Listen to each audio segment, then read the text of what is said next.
big weekend for you guys in Louisville, taking on Bellarmine and Indianapolis, including an upset for your men. Tell us about beating Indianapolis. Well, it was a tremendous accomplishment for our men. It was actually a really big surprise too. I literally had to go through all of the results to make sure that it was tabulated correctly, because I guess I was pleasantly surprised when I saw the score sheet at the end of the meet.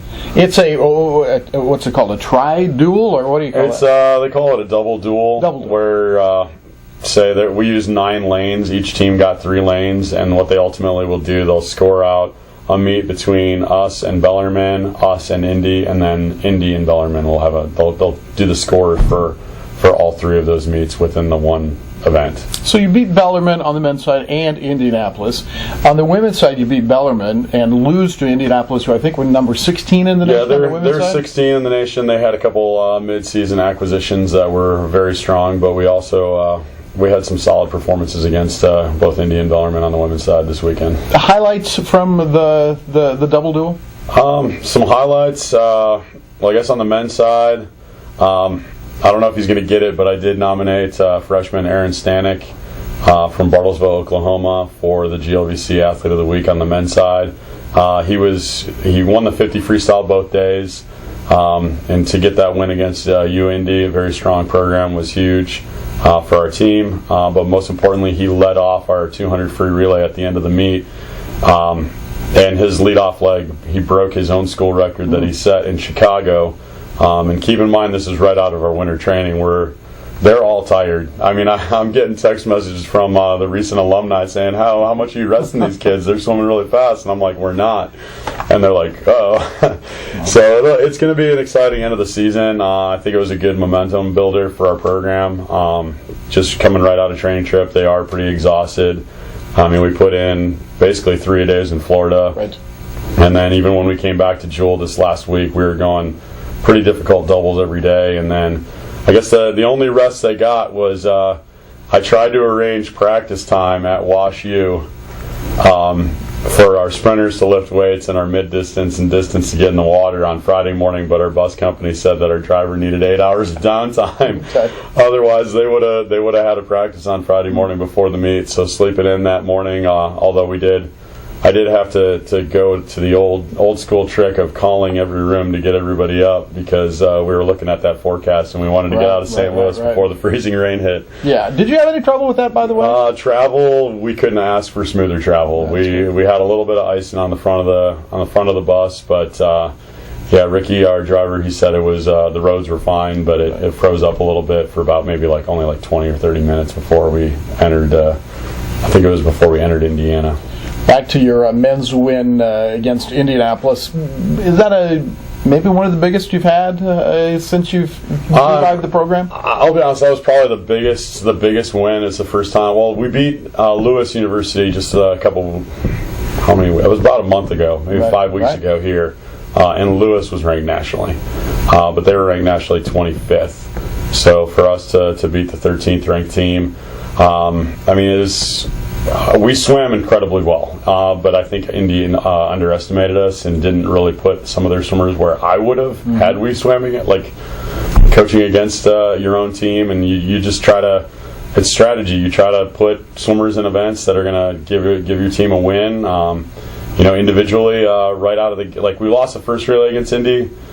We beat Bellarmine, but the 1,000 freestyle, the next race, Bellarmine had a guy that won it.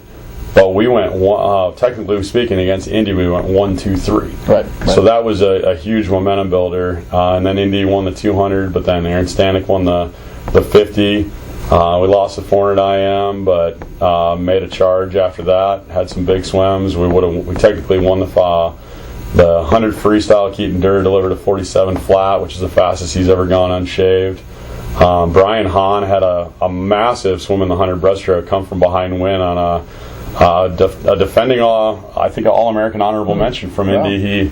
He went the fastest he's ever gone unshaved in 57.45. So our guys, they were ready to go. It was really good to see. And basically, had Brian not won, or I mean, you can't put any one race on it over the other, but had Brian not won the 100 breaststroke, if Indy would have won the 200 free relay, those two things, we lose the meet by the same margin that we won by. So the fact that we won the last 2 races against Indy was big, and it was good for them going into the next day. And I mean, we had, I think, 3 guys on our team went lifetime best this weekend. Untapered, unshaved, which was very exciting to see.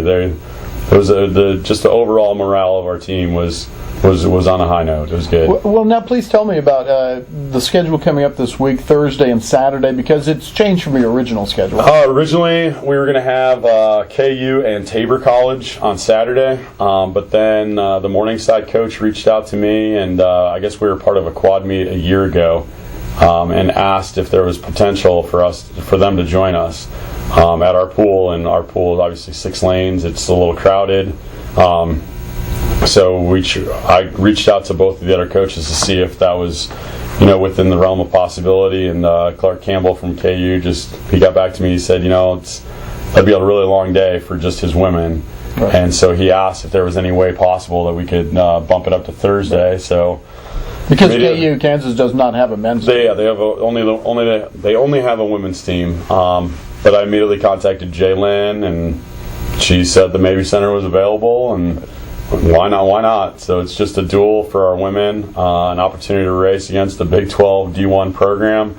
I enjoy testing our girls to see how they can stack up against them, because what they're going to be racing against at KU will be the caliber athlete that they're going to be racing at the GLBC championships on the very high end, as well as at the Division II national championships if they're fortunate to get there. And then Tabor comes in on Saturday for men and women along with Morningside? Along with Morningside. So we'll basically run 2 heats of every race, men and women, and we're gonna. I want everyone on our team on Saturday to swim at least one of their main events, just that last opportunity, to get some quality experience. But we're also gonna give them a little bit of freedom, maybe have them do an off event here and there. But it should still be a good day of racing. All right, thank you, Mark. Congratulations on the big wins this weekend. Well, thank you very much. And that's Mark Gole inside the Cardinal Playbook.